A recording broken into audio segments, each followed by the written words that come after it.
ఇదిగో నా చేతితో నేను పూజ చేస్తున్నా. ఎందుకు చేస్తాను నాన్న? నువ్వు అలా చంపే అన్నాక చాకుండా ఎలా ఉంటానమ్మా?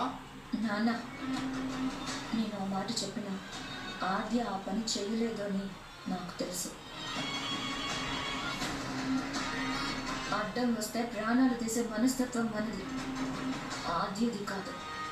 అందుకే అలా అన్నాను కదా అని ప్రాణం తీసిందా?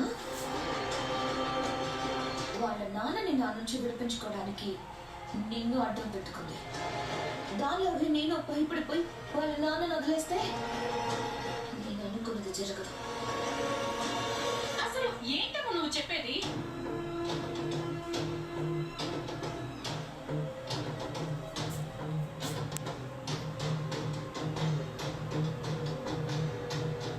శ్రీను బావకి నాకు పెళ్ళైందే కానీ ఇప్పటి వరకు నాతో ప్రేమగా ఉండడమే లేదు.